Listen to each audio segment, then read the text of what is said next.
দর্শক, আমরা শুরু করতে যাচ্ছি আমাদের আজকে বাংলা নিউজ টিভির অনুষ্ঠান। আমি শিউলি মিজান, আপনাদের সবাইকে জানাই বাংলা নিউজ টিভির পক্ষ থেকে আন্তরিক শুভেচ্ছা। Bangla news TV Los Angeles. আমি পান্না খান, লস অ্যাঞ্জেলেসের স্থানীয় খবর পড়ছি ঢাকা থেকে।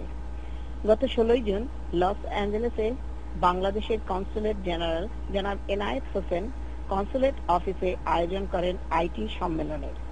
এই আয়োজনের মাধ্যমে জনাব এনায়েত হোসেন প্রবাসী বাঙালি সহ বিশ্ববাসীর কাছে তুলে ধরলেন প্রযুক্তির পথে বা প্রযুক্তির ব্যবহারে বাংলাদেশের অগ্রগতি। কনসুলেট জেনারেলের নেতৃত্বে কমার্শিয়াল কনসুলেট সার্বিকভাবে উপস্থাপন করলেন বাংলাদেশে আইটির উপর প্রভূত উন্নতির অজস্র উদাহরণ। তত্ত্বে ও তথ্যে আইটি সম্মেলনটি ছিল অত্যন্ত সমৃদ্ধ, যা আমেরিকার মতো প্রযুক্তি নির্ভর উন্নত দেশে বাংলাদেশের প্রযুক্তির ব্যবহারিক তথ্য বাংলাদেশকে এক উন্নত মাত্রায় নিয়ে যায়। বাংলাদেশ শুধু গার্মেন্টস ব্যবসা ভিত্তিক দেশই নয়, সেখানে প্রযুক্তি যে তার বিভিন্ন শাখার বিস্তার ও ব্যবহারে পিছিয়ে নেই, কনসুলেট জেনারেল জনাব এনায়েত হোসেন আইটি সম্মেলনের মাধ্যমে প্রবাসী বাঙালি সহ বিদেশিদের তা জানিয়ে দিলেন। এজন্য অবশ্যই তিনি ধন্যবাদার্হ। ইতিপূর্বে বাংলাদেশে প্রযুক্তির ব্যবহার, প্রসার ও বিস্তার নিয়ে এমন জ্ঞান গর্ভ আলোচনা ও তথ্য বিনিময় কখনো হয়নি। এজন্য বাংলা নিউজ টিভির পক্ষ থেকে জনাব এনায়েত হোসেন ও তার কার্যকরী টিমকে সাধুবাদ জানাচ্ছি এই আয়োজনের জন্য। তথ্য সমৃদ্ধ এই আলোচনায় জানানো হয় যে বাংলাদেশে 1000-এর বেশি সফটওয়্যার কোম্পানি ও আইটি কোম্পানি রয়েছে। এর মধ্যে 200-এর বেশি কোম্পানি বহির্বিশ্বের সঙ্গে অত্যন্ত সুনিপুণতার সাথে কাজ করছে। আইটি আউটসোর্সিং ও কলিং সেন্টার রয়েছে।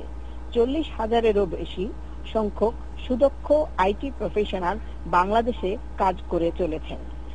বাংলাদেশে 2010 সালে আইটি সংক্রান্ত আয় ছিল 2,50,00,000 মিলিয়ন। বাংলাদেশে 2.1 মিলিয়ন মানুষ ফেসবুক ব্যবহার করে থাকেন। এখানে উল্লেখ করা যায় যে বাংলাদেশে 10ম শ্রেণী পর্যন্ত ইংরেজি শিক্ষা বাধ্যতামূলক হওয়ায় আইটি প্রশিক্ষণকে সহায়ক করে তুলেছে। বাংলাদেশের 700 কলেজে আইটি শিক্ষার উপর ক্লাস দেয়া হয়ে থাকে। এছাড়াও 90টি বিশ্ববিদ্যালয়ে আইটির ডিপার্টমেন্ট রয়েছে। প্রতি বছর 6,000 আইটি গ্র্যাজুয়েট এই সমস্ত কলেজ ও বিশ্ববিদ্যালয় থেকে আইটির উপর গ্র্যাজুয়েশন করে বাংলাদেশের আইটি প্রযুক্তিতে তাদের শিক্ষাকে কার্যকরী করে তুলছেন। বাংলাদেশে ইন্টারনেট ব্যবহারকারীর সংখ্যা ক্রমাগত বেড়ে চলেছে, যা এখন প্রায় 21.3 ভাগ। বাংলাদেশে বহু সংখ্যক ওয়েব ডিজাইন ও ওয়েব অ্যাপ্লিকেশন কোম্পানি সুদক্ষভাবে কাজ করছে। বাংলাদেশে 2 ডাইমেনশন ও 3 ডাইমেনশন অ্যানিমেশন করা হয়ে থাকে। এছাড়াও বাংলাদেশে তৈরি software UK, USA, Canada, Australia, Denmark, German, Bharat, Netherland, Malaysia ও সৌদি আরবে রপ্তানি করা হয়। বাংলাদেশ সরকার আশা করছে যে আইটি রপ্তানি করে অতি শীঘ্রই বাংলাদেশ একটি মধ্যম আয়ের দেশে পরিণত হবে। তবে কিছু প্রতিবন্ধকতা বাংলাদেশকে অতিক্রম করতে হবে। বাংলাদেশে ব্যবসায়িক সফর শেষে জনৈক সফল কোরিয়ান ব্যবসায়ী বাংলাদেশের ব্যবসায়িক প্রেক্ষাপট সম্বন্ধে মন্তব্য করেন যে বিদ্যুৎ সরবরাহের অনিশ্চয়তা, জনসংখ্যার চাপ, অপ্রতুল যাতায়াত ব্যবস্থা বাংলাদেশের ব্যবসায়িক উন্নতিকে পথরুদ্ধ করে দেয়।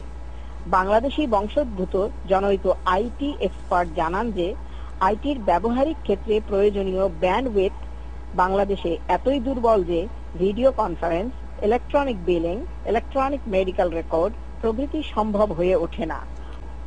আইটি প্রযুক্তিতে কর্মরত সহ সকল নিউজ টিভির দর্শকদের আহ্বান জানানো যাচ্ছে যে বাংলাদেশকে প্রযুক্তির উন্নয়নে সহায়তার জন্য লস অ্যাঞ্জেলেসের বাংলাদেশ কনসুলেট জেনারেল জনাব এনায়েত হোসেনের পদাঙ্ক অনুসরণ করে আয়োজন করুন প্রযুক্তিগত ব্যবসায়িক জ্ঞান আহরণ, বিতরণ ও বিপণনের।